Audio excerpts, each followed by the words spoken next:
My name is Jerry Gill, and today is June 11th, 2009. I'm visiting with Mr. Joe McDaniel and his daughter Mary Jo McDaniel here in Sulphur, Oklahoma, where Mr. McDaniel now resides. This interview is for the O State Storage Project of the Oklahoma Oral History Research Program. Mr. McDaniel, I appreciate you taking time to interview a second time with us. You're a legend at Oklahoma State University, and we want to be sure you get all of the story, okay? Well, I'm happy. And Mary Jo, thanks for joining us. It's time to, and so I should introduce you, I guess, you as, of course, the daughter, but also as passionate OSU fan, former OSU mat maid, right, and kind of family historian. Yes. So we appreciate you being with us, kind of helping out today. Just a couple of questions I wanted to ask you. Mr. Daniel, we visited last time about several of the things that you did, some of the stories, but if you kind of review them a little bit, could you tell me again the story about how you got to Oklahoma State University? You were up there working in the summer, and how you met Coach Gallagher? Yeah, between my junior and senior year, my dad was a driller in the oil fields. He was doing a job up there, and I went up to stay with him. Mr. Gallagher was having his coaching clinic, and I wanted to ask him if I could come to it. He said, sure. Of course, all the coaches were much bigger than I was, and I'd wrestle them. If they got rough with me, he'd go scold them. So when it was over, I thanked him for letting me go, and he said, Joe, I want you to come wrestle for me when you get out of high school.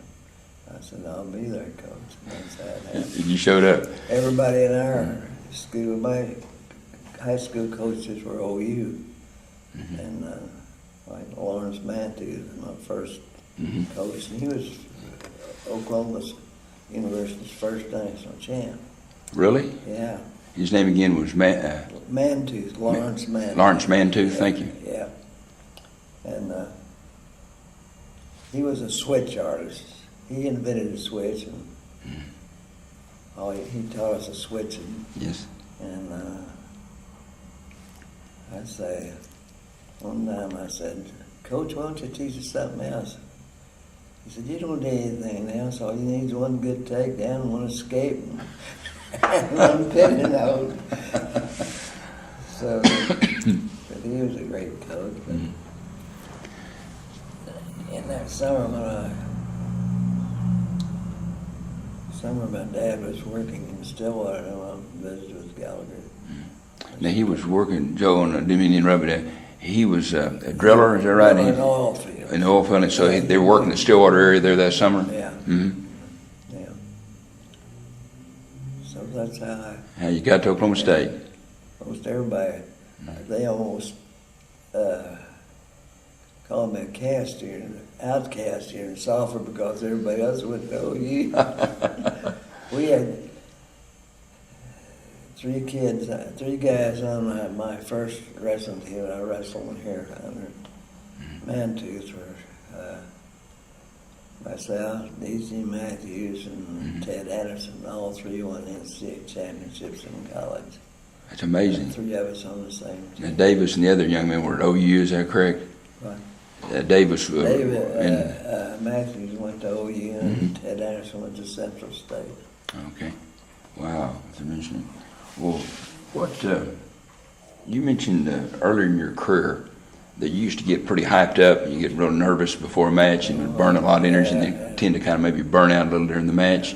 And you shared a story how Coach Gallagher was a pretty good psychologist, and how did he handle that? Can you tell that story? Yeah, he told me after the moment of the match I lost to Billy Carr. He told me the next week I wasn't going to wrestle. But he said, I don't want you to weigh in case this other kid can't make weight. So I did. And of course I wasn't nervous all up by that time. I don't know what wrestles so bad. And so he took us both up in the mat and he said, okay, Joe, you're in the wrestling. I've never had any problems after that, really. Great story. Well, now, if I could back up to kind of prompt this. So the match before that, you'd burned out against Western and actually maybe got pinned even in the, Yeah, in the match? I think the only match I lost. Mm-hmm. Started out, I'd get so nervous by the time I'd get to the gym, I'd just be weak. So I kind of struggled those first 2 or 3 matches, but I won them. But not bad. Then this last one, this one that I lost to Billy Carr of OU. Oh. And I was running out of gas and he pinned me. Mm-hmm. So next Monday, Coach Gallagher said, Joe, he said, you're not gonna wrestle this week. I'm gonna let this other boy wrestle. He said, I want you to come weigh in case he can't play quick. So by the time I was on Monday, by the time Friday came when we were having the matches, I wanted to wrestle so bad I couldn't stand it. So Joe, you suit up because we're gonna kind of keep our opponents guessing. They don't know who's going to wrestle. When we got up there in the ring, then we wrestled up in the ring. He said, okay, Joe, you're going to wrestle. See, like after that, I didn't have that nervous problem anymore. That's that great. kind of cured that. How'd that match go? Did you pin your guy? Well, yeah, I beat him real bad. Beat him real bad. You were ready to wrestle. Well, you know, kind of Mr. McDaniel reminds me. That's the only match I lost in college, that one. Pardon me? That was the only college match I ever lost, that one. The one that you got pinned was the only one you lost in? Yeah. In 3 years of varsity wrestling, you lost one match? Yeah. That's phenomenal. Of course, now, Carr was a pretty good wrestler, too, though. Yeah. Wasn't he ashamed to lose to him? That same year, we met in the finals of the Nationals. And I beat him pretty bad. Well, Mr. McDaniel, that reminds me of another story I'd like to ask you about. Again, you alluded to briefly when we talked earlier about, you know, your father was unfortunately involved in a serious accident. And Yeah, that was just before this Nationals. You know, and he was involved and finally died and buried, and I was gone for about 10, 12 days. When I came back, they were leaving the next day for the Nationals. And I wasn't going to go. When said, this other boy's going to wrestle for you, Joe. I said, oh, let me try it for him. Let me wrestle down and try it, Coach. He said, no. I said, we'll take you anyway. So he took me, and I didn't know I was going to wrestle until we got to the... Well, if I recall, Mr. Mary Jo, jump in here with the story because I know you know a little bit, but his father, did this, which year was it? His junior year, senior year? That your father died?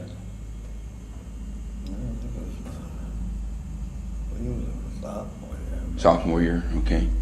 And so... Yeah, because that's... 37, wasn't it? Yeah. It was your first 37. So your father is in Texas, was involved in a serious automobile accident, and so you went down to Texas to visit with him, and he asked you, I think, can you help with the story there, Mary Jo?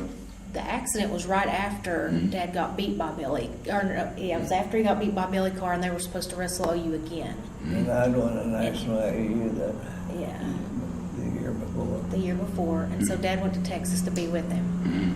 And so my grandfather had asked him, Joe, did you beat Billy Carr? Because he knew.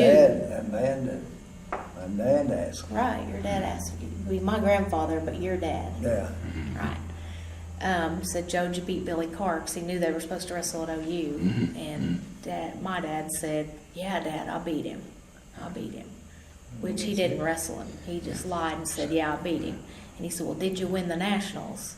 And Dad said, oh, yeah, Dad, I won the Nationals. He's one of those never happened yet. Yeah, it hadn't So happened yet. but the pressure on the line, this is to your father and he's dying. I mean, you told your dad, well, I beat Billy Carr in that duel, and then I'm going to win the NCAA championship. Right. And Right. did you go ahead and do that then? Well, I didn't. See, I missed the match with Billy Carr Yes, 'cause that was during that Oh, missed it. Okay. but I met Billy Carr in the finals of the nationals. So he had missed like 10 days of wrestling. So Therefore, you did this keep was a your promise. 10-day You did, span. yeah. And so then when he came back and they went to the nationals, then he wrestled the tournament and had a very good tournament. And then, I kicked his butt. And I remember in the last conversation said you took him down, made him up, and took him down again several times. Just kind of wiped up the mat with him. So you kept your promise to your dad. In that one match, you won the NCAA tournament and you beat Billy Carr. both. That's great. Great story. Great story. Both happened it actually happened at the same time. Yep. Well, I wanted to ask you again about, Coach Gallagher. From what I've understood, read about him, or heard people talk about him, he was kind of a master psychologist, not with a lot of words, but like the thing he did with you after the Carr match. Do you remember some other things he did with wrestlers that kind of get them ready to wrestle? Well, he never said much. He just, if he had the greenest rookie, he'd go, all right, go out there and feel him out a little bit and slap a pinhold on and pin him. Maybe that guy would be startled. Maybe they're going to be wrestling a champion or something like that. But he always made you think you were supposed to win. And we had that policy, and when you won, like, he'd just pat you on the shoulder, wouldn't say much. But in 1938, we won the NCAA, and they were sending the national AU champions to Europe. So we got, I think the only time we ordinarily as a team didn't go to the AAUs, but we went that year. And by Thursday night, I got my elbow dislocated. And Saturday day we were supposed to wrestle, and that thing was all swollen up and came to me. I said, Joe, I just don't think you can wrestle with that elbow. I said, oh, let me try, Coach. Ray Swartz, assistant coach, and kind of taped it where I can straighten. And I wrestled one, I think, fairly easily. And that's the only time he complimented me. He came around, slapped me on the back. He said, Joe, I just don't think you can be beaten. It's great.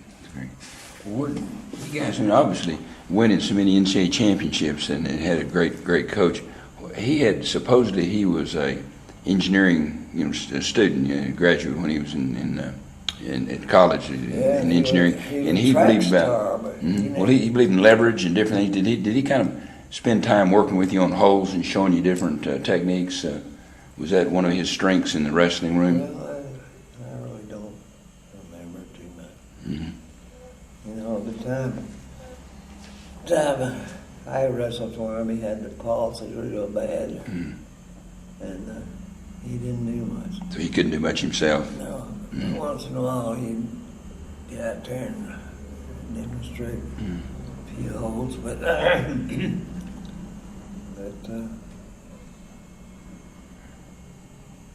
he's made you think you could lose. So he put that belief in you that you could win and convince you were good. Well, in terms of working out and in terms of discipline, did you train a lot? I mean, did you run a lot? I know you had to probably run to make weight, but did you work out quite a bit, the team members? Yeah, we wrestled quite a bit, and if we wanted to run, that was on our own. I don't think he ever said we should run or anything. We just conditioned, run to lose weight or to help your condition, but mainly all I saw him was in the wrestling room. But he expected you to be running on your own, working out. What did you do to make weight? Was there did you run so many miles a day, or how did you go about keeping your weight down? I never had any problems. I was always underweight, or I I was never over 2 pounds. Mm-hmm. Some of the guys, they'd go sit in the sweat box or run and something like that, and I'd go with them lots of times just to be with them. Just to make them feel better. Yeah. That's great. Well, I want to go back and ask you. I'm trying to remember your. In addition, you won your 3 varsity years at your age. You won 3 NCAA championships, but now you also won either 3 or 4 AAU national championships. Yeah, 3, I think. And 3. 2 of them. My freshman year, we weren't freshmen eligible to wrestle. Couldn't wrestle on the team. But that was 1936, and that was Olympic year, and the AAUs was one of the qualifiers for my Olympic trials. So we went. He took 2 of us, myself and Stanley Henson, to the Nationals AAU with us, and that was in Chicago, and that's where I won my first one in 36. Then did you then try out for the Olympic team after that? Was there tryouts? Yeah, but I was a 115 pounder, and some of those guys just manhandled him. So the smallest weight at that time was like 120 something. Is that right? Yeah. 126 maybe. So you were a fairly small 115 pounder, and then you were a really, really small 126 pounder, right? Yeah, when I came down, 10 or 20. How did you do in the tournament? Did you? Well, I placed. I went to the semifinals. Got beaten in the semifinals. Let me want to pick up on something you and I talked about last time, Mr. McDaniel, and that was about, of course, you didn't quite make because you were a freshman, and that lower weight made it tough to make it in the Olympics. But then, after you finished your career, then of course they didn't have the Olympics in 1940, so you kind of missed it there. But you went, the Goodwill tour to Stockholm and to Europe. Well, in 1938, we went to the AAUs because they said that the AAU champions would get to go to Stockholm and Europe. So, A special tour. Yeah, so we did wrestle in that. And then there was 3 of us from Oklahoma State that made the team. Myself and Stanley Henson and Johnny Harrell. Mm-hmm. Mm-hmm. And you wrestled in, I think you mentioned maybe in Germany and in Stockholm, Sweden. Stockholm, Sweden, 2 or 3 different places. My first match was Olympic champion, 36. Zombori. Huh? Was it Odon Zombori? Yeah. Mm-hmm. He was 36 Olympic champion. My first match was anyway, I beat him pretty good. Mm-hmm. Now, is this the guy from Sweden? There was the 1936 Olympics gold medal winner. He was from Hungary. Mm-hmm. We had Sweden had a tournament. Mm-hmm. It was Germany and Hungary and Sweden, the USA. Mm-hmm. I met him in that. So what you beat him? I understand pretty handily, didn't you?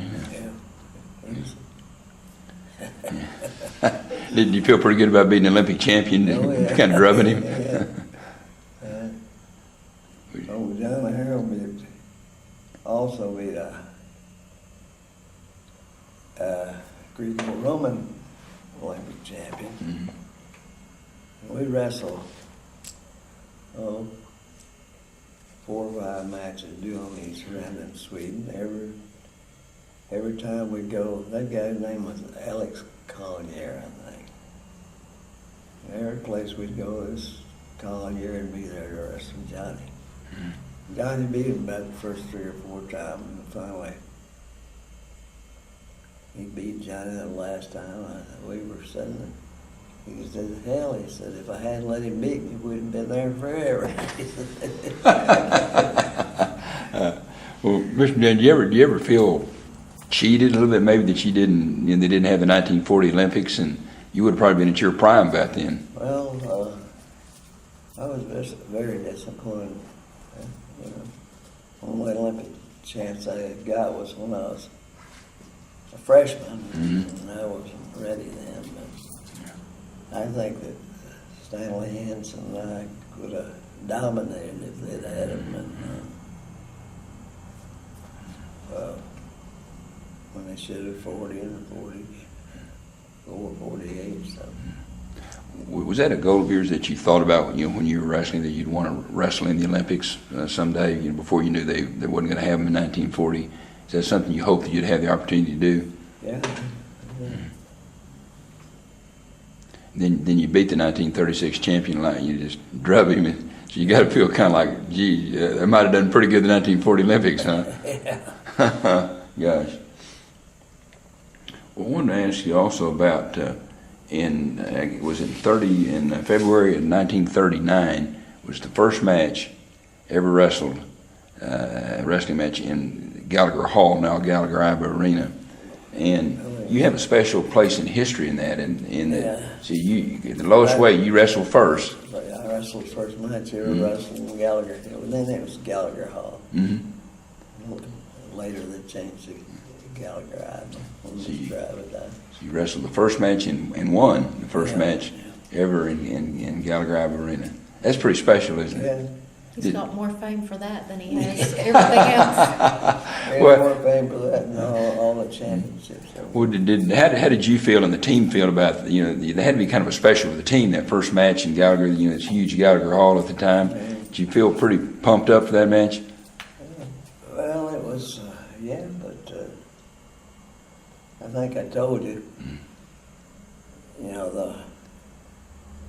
all the people slid up the stairs, and it was fun wrestling in that old Gallagher. When they fell out of the ring, they'd catch you, It's in the old. At Gallagher at first, there were no seats or Lower levels. Downstairs, they were upstairs. It seemed like the crowd was far away from him. It didn't seem like they were there. Well, Joe, that was, I think it was Gallagher Day, they called it, honoring, Coach Gallagher. And do you remember a little bit of the buzz, surrounding the match and being Gallagher Day in his honor? Was the team aware of that? Was that special to you guys? Well,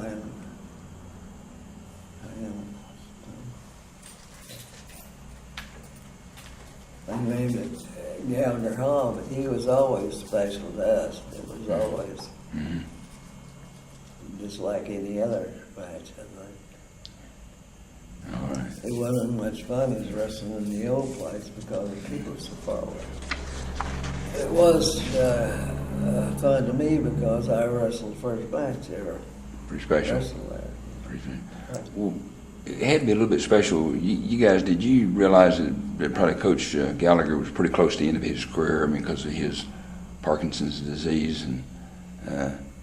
Well, we were,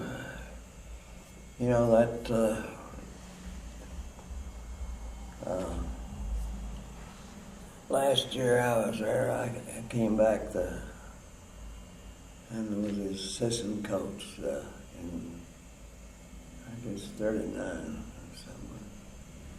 And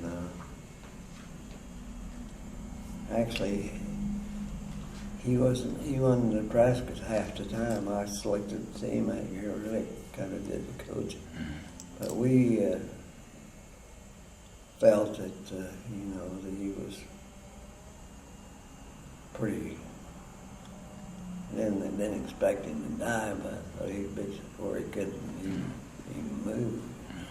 I heard he used to keep his hands in his pockets a lot, or sometimes sit on his hands to keep them from shaking. In the match, he'd always sit on his hand. When you come off, you congratulate him. So something I didn't understand, can I be sure I got it right? You come back in 1940 was his last year. That was after your senior year. You helped as an assistant coach. Yeah. And you did a lot of the coaching and showing the holes because he wasn't able to do that. Then did he die in, I'm trying to think of 41, a year after that He then? died the fall that summer. That summer, after that last year? Yeah, he went out to Colorado, so the heat really bothered him, not to be in the cold weather or so. I guess he got cold, had a stroke. One of the wrestlers went with him. And he wanted me to go, but I couldn't go. No. I thought maybe if I had, that wouldn't have happened. But if it had happened, I'd been really felt bad about it. But, Were you, I think he was.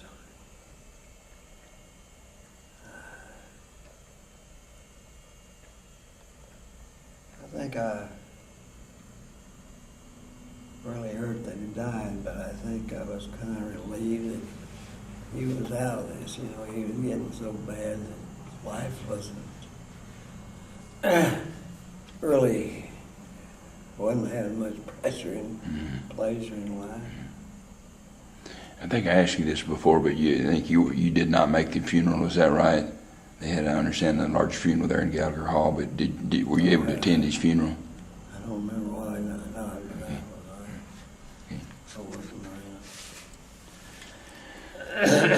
Quick question I want to ask you. I've seen some pictures of the wrestling teams back in the 30s that had the cowboy boots and the cowboy hat. Did you guys, when you traveled, you said by car and by train occasionally. How did you dress when you were traveling? Well, most of it is normal. Some of the guys wore cowboy boots all the time. When we went to Europe, the three of us wore cowboy boots. Cowboy boots. And I hadn't even ever had any cowboy boots, so we got to go. I just bought them to Stanley Henson and Johnny Harrell and I all wore cowboy boots. And everybody was wanting those cowboy boots when we were over there. When you went back east, like, and you'd wrestle in, Madison Square Garden or some of those tours you made back east, that was pretty good stuff for the Easterners, wouldn't it, have the cowboy boots and hats? Yeah. They probably thought you dressed like that all the time, didn't they? They thought we were pretty cocky because we didn't think about losing. We knew we were going to win. Well, a couple of quick questions. I want to get back, kind of finish your AAU career questioning again. When you graduated from Oklahoma State, then you come back the next year. It was assistant coach, would have been in 40, and then you were wrestling coach the next year at you went into Pauls Valley High School for a year. Yeah, and we went to. We drove. I drove. We took about 3 of my kids, I think, to New York City, and I won the National A there. Both of those kids really thought that was great. Well, see, now in 41, is it 42 that you went back to the AU tournament with Paul, your brother? Is that right? Yeah. Okay. I was in the Army then. Okay, and you'd been drafted in the Army. Mary Jo, can you kind of help? You know this story pretty well. You can help us with this story a little bit with your dad. But so you were going up to wrestle at the AU tournament in 42. You'd been drafted in the Army at that time after a year of coaching at Pauls Valley. Then there was some question about whether you're going to be able to wrestle? Tell that story. Yeah, well, He tried all the way. when we got there, I was going to wrestle 115. Start where you hitchhiked from Oklahoma clear to New York. Oh, that's right. Just to get there. So you hitchhiked to get there? Yeah. Mm-hmm. Yeah. Just put your thumb up, and Yeah. that's a long way. And see, where was it again? It was in New York? Yeah, it's New York City. Well, in those days, hitchhiking was very common. When I went to college, we didn't have a car, and if I ever wanted to go home, I had to hitchhike. Well, do you remember how long it took you to get to New York hitchhiking? We made it pretty good, We didn't have much trouble. So you and your brother Paul, is that right? Yeah. Mm-hmm. Okay. And when we got there, I was going to wrestle 15, he was 125. I had no weight down there. And they told me, no, you can't wrestle because you're coaching your professional. You've been paid to be a high school wrestling coach, okay? So I went out that night and had a few beers and got overweight. Next day I took Paul up there to weigh in, and they said, well, aren't you going to wrestle? I'd already went way past that 150. So yeah, I wrestled. I said, yeah, I'm going to wrestle. I wrestled 135, and I got beaten in the house. Because of course you didn't want to weigh in against your brother Paul. So then you jumped up another weight. Yeah. I wanted him to have a chance to win a nationals. So how? He won it. He won it? Yeah. Mm-hmm. Okay, great. How did you do then at that higher weight? I think I got beaten in the finals. You got beat in the finals. 2 weights above your regular weight. Wow. I got kind of mad at that last match. That's a great story, though. I'm trying to imagine hitchhiking from Oklahoma to New York just to get the chance to wrestle. I mean, you probably kept your conditioning just working your way to New York, didn't you? Yeah.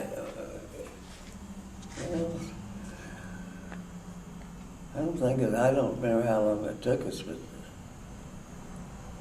I think we made a pretty good time. Well, a question that I really wanted to ask you last time and I forgot, and I want to ask you.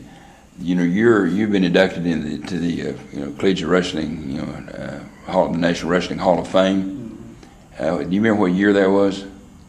Yeah, who got there? Do you remember, Mary Jo? 1979. 1979. Now that is the highest award that a wrestler can get. I mean, induction into the National Wrestling Hall of Fame. Yeah. How did you feel about that? I was very, very proud of it. So, what do you remember about the event? I guess it was held there in Stillwater at the Hall of Fame there, and you can, Mary Jo, you can help us out here a little bit with that. You were probably there, I'm sure, right, with family. What do you remember about it a little bit? You got pictures of that? Yeah, we've got all kinds of pictures. Well, that was just a neat time. I was pretty young. I think I was probably in the 6th grade or something, but it was neat for Dad. We had most of all of our family was still living at the time, too. So. Yeah, we had about 8 or 9 family members. Yeah, we had a lot of family there. I think Stanley presented your award, didn't he? I believe so. Stanley was his presenter. At that time, they've changed it all now, but at that time, you chose your presenter. Mm-hmm. And so Stanley Henson came in from Colorado. Stanley Henson was your presenter. Do you want to tell us a little about Stanley that maybe the people wouldn't know? He wrestled at OSU with you. Yeah. Mm-hmm. He was a 3-time national champion. He was on that team that went to Europe, but he got his shoulder dislocated in the first match and didn't wrestle anymore after that year. I'm trying to recall Stanley Henson. Now he was in Tulsa, and y'all wrestled against each other in high school. Is that right? Mm-hmm. In fact, did you meet in the finals? We were in the finals of the state tournament. Mm-hmm. Now, He beat me. he beat you? Oh my gosh! And you're still friends. Kicked my butt. Mm-hmm. Well, we became friends when we went to college. Real close friends. Mm-hmm. Now I understand Stanley's still living in Colorado. Mm-hmm. Do you ever stay in touch with him? You communicate? Well, about once a year. He became quite a famous surgeon, and this last year he retired. Well, I think he's been retired for several years. In the last couple of years. Well, one thing I want to ask is a little bit about your collegiate wrestling career. Can we talk a little bit about when you went in the Army? When you come out of the Army, then you wrestle. You were wrestling coach before Syracuse. Was there one school you were at before you went to Syracuse? I went to Maryland. Maryland, that's where it was. Okay. First year when I left Paul's Valley, I guess. I was offered that and I went to Maryland, and the war came on. Okay. And I came out and went into the Army. When I got out of the Army, I went to and coached for a while, I think. And then I went to Syracuse. Now, you were at Syracuse how many years? Do you recall how many seasons? I don't know, 8 or 9, 10. You were there 10 Now, seasons. you had some pretty good teams that you placed fairly high, some of your teams, didn't you, in the NCAA tournament? Yeah. I think we placed third one year. Mm-hmm. Or Which is- fourth, third or fourth. And then you won, they used to have what they call it, the Eastern Championships, Eastern Collegiate Yeah. Championships. Syracuse, we won that every day. That's what I was thinking, won that about every year, didn't you? Yeah, they never won it till I. Mm-hmm. Of course, the old man. It was kind of when I went in the Army. I was stationed at Syracuse for a while, and worked out with some of those guys. They told the athletic director about me, and he talked to me and said, "When you get out of the Army, let me know." So when I got out of the Army, Mr. Iva called him up. He says, I got the job there, and I stayed there about 10 years, I think, 10 or 11. Well, that had to be a good run there for you, those 10 or 12 years, winning every one of the Eastern Championships and Yeah. finishing. Do you remember some of your wrestlers, outstanding wrestlers you had? Kenny Hunt, Pascal Perry, and George Gebhardt were the stars when I was there. Did some of these guys place at the NCAA tournament? Yeah. So you had some All-Americans, which for Syracuse was pretty special, wasn't it? I mean, they had not been that competitive before. And then we had, last year we had Looney, I think. Rooney. Yeah. Yeah, he was in the Jim finals. Rooney. Yeah. James Rooney. James Rooney. Mm-hmm. Okay. I think he was in the finals, got beat in the finals, I think. How were your teams known? What were they known for? You had to be pretty famous or pretty infamous there on the East Coast with beating everybody. What are you guys known for? I don't know. We called that one group Murderers Row. Yeah. Gebhardt. When I went there, Lehigh would win it just about every year. And Penn State sometimes. But when I was there, we won it just about every year, I think. So Lehigh and Penn State was your main competition those years? Yeah, Lehigh was always good competition. Boys, my kids used to say, we hate to go to Lehigh and coach the fans boo us. I said, that's good. When they boo us, that means we're winning. Were there any, we didn't talk about this last time, but as a wrestling coach, any awards or recognitions that you received? I mean, like Coach of the Year for the conference, or any special recognitions you got in your coaching career? I don't remember. No, I think he got several. So, I don't know how many times he got Coach of the Year high school or here. but there at Syracuse, did they have, like in the Eastern Conference, did they have a Coach of the Year award that you won or anything like that? I think they had those. Mary Jo, what are some other stories we left out that we hadn't got to that you can share with us? I'm 92 years old. I'm lucky to remember my own name.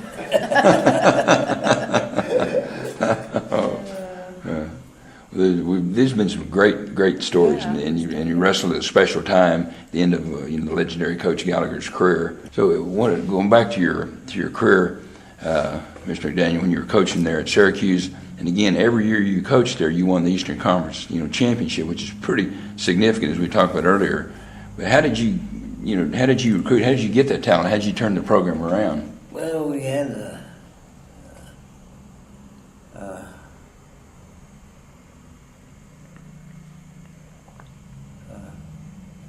Brig Gardner out at, 'cause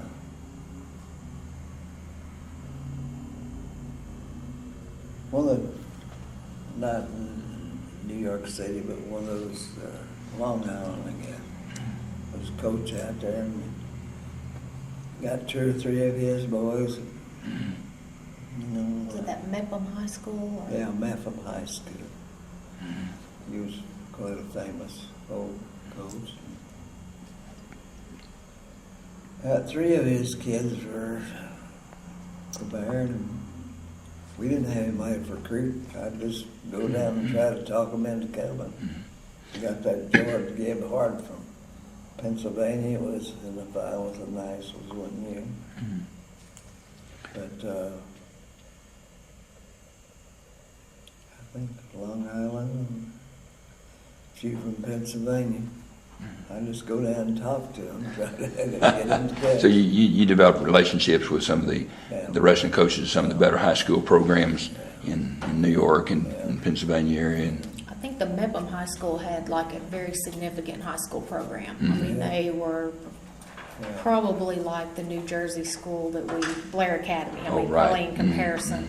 So the Mepham High School was the one who he kind of pulled a lot of his I kids. had 3 kids from there. it's great. And then when he was at Wyoming, he recruited from Oklahoma. Remember, he had Jody Sloan, and he had some Oklahoma boys. That's another South. Yeah, Dennis Alf. He And was from. All right. Well, we appreciate it. I just want to flesh that part out. And again, thank you very much for the interview again, Mr. McDaniel. My name is Jerry Gill. Today is June 11, 2009. I'm visiting with Mr. Joe McDaniel and Andy Schwartz here in Sulphur, Oklahoma.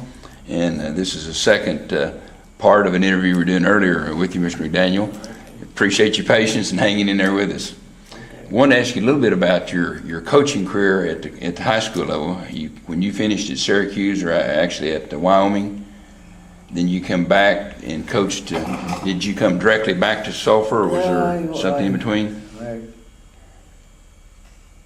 worked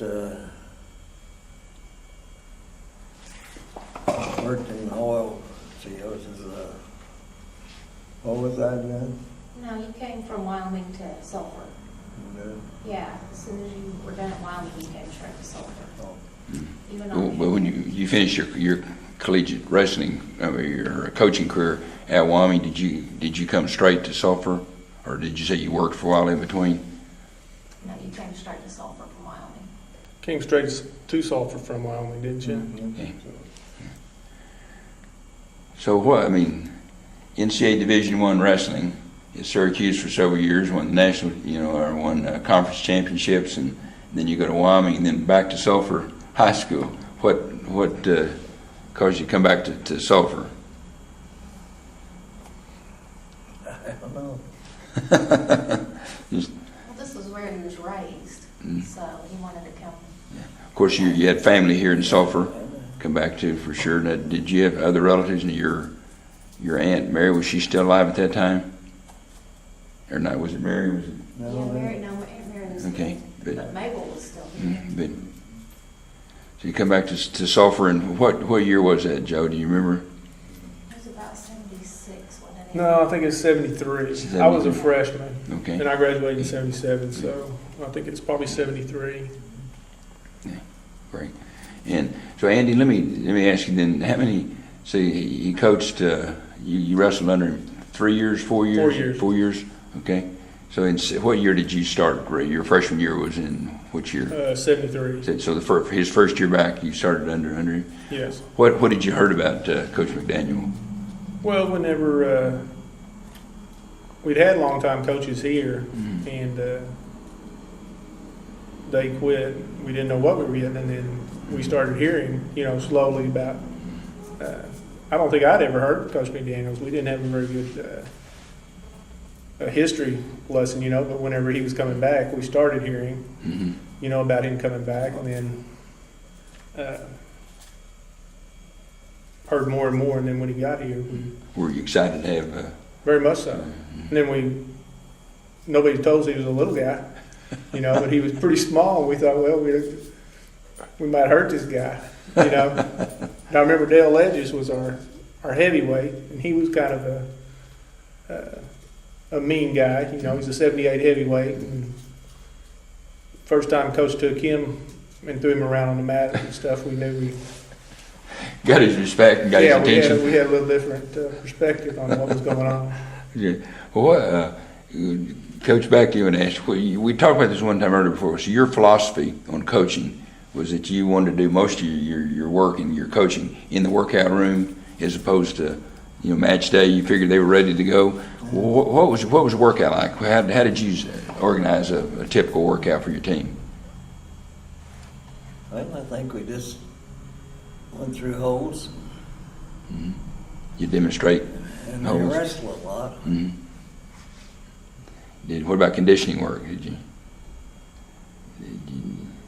you ever? We do, Randy. Yeah, we'll ask you the same question. From your perspective, what was a typical workout day like for you guys? I'd say it's a typical wrestling workout. Mm-hmm. I mean, we had just like a normal one. We warm up, and then we'd do technical stuff, learn holds, stuff like that, and then we do live wrestling. And then a lot of times we'd have a coach would get as an assistant coach that didn't know anything about wrestling that would do the conditioning a lot of times. We had Coach Melson, and they did do a lot of conditioning, but we were always in shape. What was your conditioning drills? What did y'all do? Did you run stairs? You run around the? No, we mostly did in wrestling stuff. We'd always run, before practice, or we'd run after practice, but we also had conditioning stuff in the room, belly bouncers, stuff like that. What do you remember, Andy, most about Coach McDaniel? What impressed you as a coach? What do you think his strengths were? Well, just anytime if you had a match or something, then the coach very rarely said anything during the match. If he did, you were screwing up pretty bad. If you got him upset, you got him upset. But the next practice, and that's one thing that always helped me a lot, was no matter what it was, he would have a counter for whatever you got in trouble with, he would correct it. I see. And if you listened to him, you just progressively got better. That was, I think that was his strength, was that no matter what you were doing, he would correct what you were doing, or he would show you. If he knew a guy was coming up that was tough and had a certain move or hold or something that he was doing, he would show you a counter to it, or he would show you something to do before that guy got into you. So you'd sit down and kind of go over each match, your past match. First of all, and talk about where what you did well, what you could do different, and kind of break it down with you. You bet. So it was a good teaching, and he's a good teaching no coach. doubt. The best technical coach I've been around ever. And I've wrestled a year in college and been around a lot of coaches and stuff. He was technically the best. What 3 years you wrestled? How did you guys do in terms of a team? We were always top 10 state. Sometimes 6th or 5th. And we'd always had several wrestlers that did pretty good on the team. We'd have state champion every year. So you had state champions and the guys that placed at the state Certainly. tournament. Who was your main competition? Well, back then we were in Perry's class, so we always had good matches with Ardmore. Ardmore had a pretty good team, but we had always had a big rivalry with Ardmore. Coach? Now they have different classes, but in those days, they were all together. Didn't have broken up as much. Whatever class Perry was in, they would have been tough, wouldn't they? Even though they were small. Tulsa, Yeah. we're in the same. Did your coaching style change any different from high school than it did from college? Did you do more teaching because of having to, guys that didn't know as much about wrestling, or how did you approach high school wrestling as a coach differently than you did at college? Every day I had wrestling practice in college or high school. I found out you could learn something from everybody. Somebody can do something better than something else. If I didn't learn something in a day's practice, I felt like it was wasted, because I found kids that could do things better even than I could, So I kind of felt that I'd learn a little something every day, even practice. they learned from me and I learned from them. I had one, I remember I had one kid from, when I was at Syracuse, named Joe McDaniel. And boy, he had the best set out I've ever seen. And he was bad on his feet. And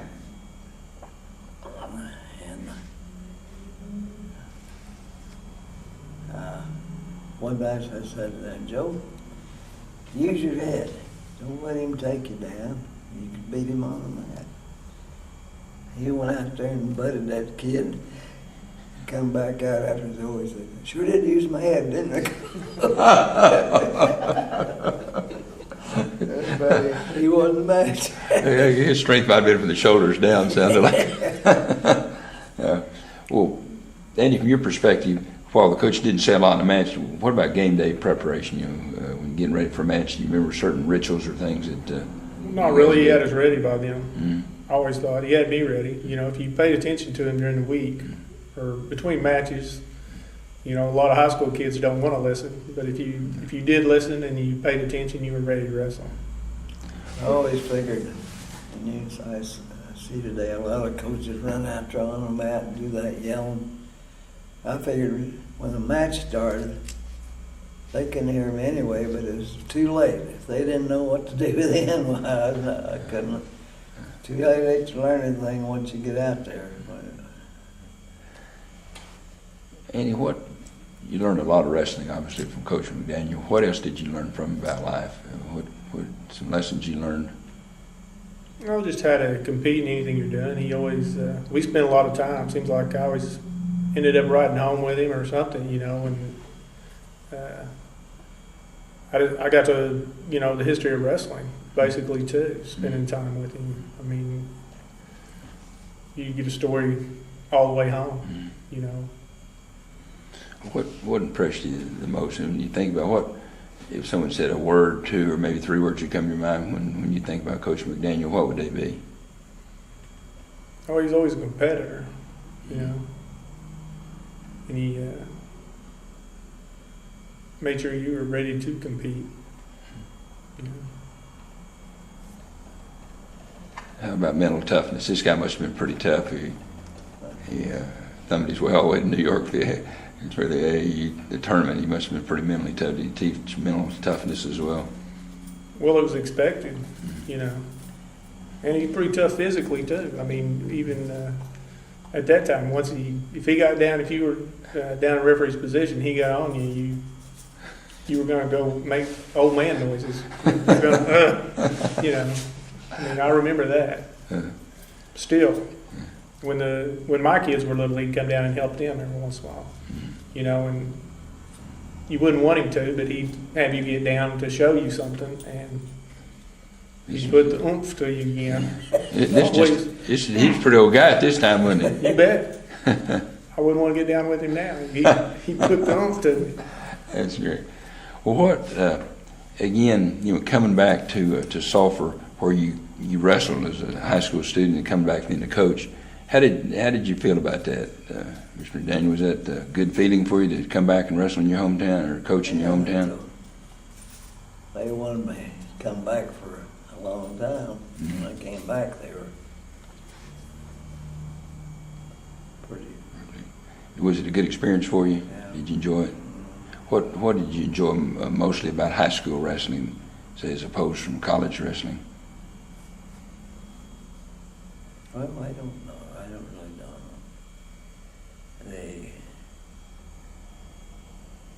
They weren't advanced. College wrestlers knew a little bit more, but maybe that in high school started with more of the smaller details about it. Mm-hmm.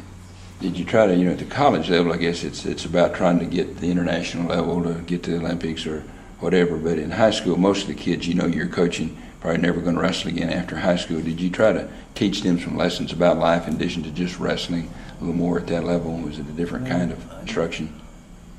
I don't know. I don't think so. You're just tough on them anyway, huh? another chance here, Daniel. What, we've talked. I know one thing. Okay. I never took a kid and embarrassed him, chewed him out or anything in front of people like I see lots of times. If I had anything to do with him, when it was over, I talked to him in the dressing room, and that wasn't too often.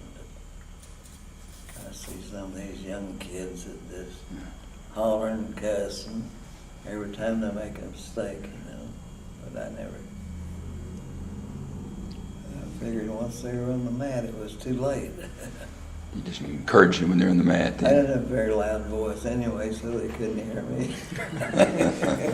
but they heard that quiet voice though every time.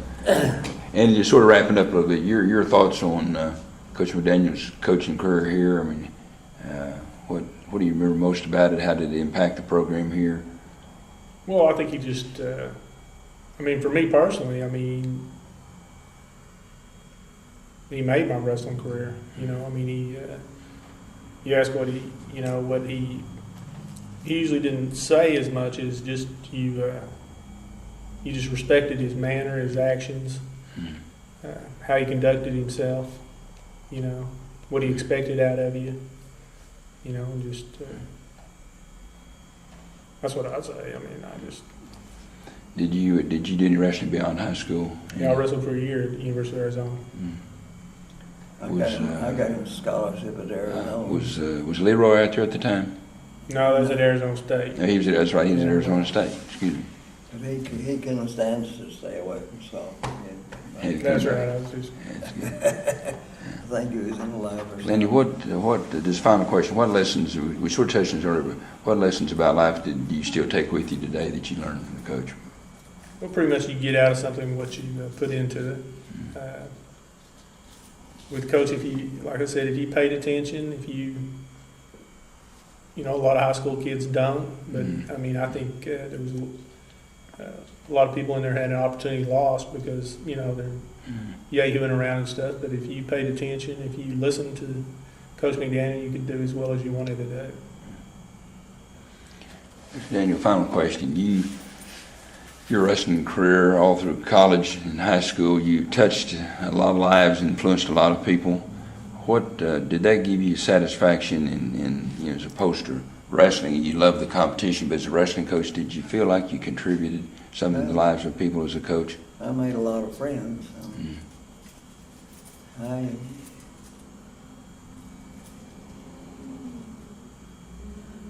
don't know. I respected them, they respected me.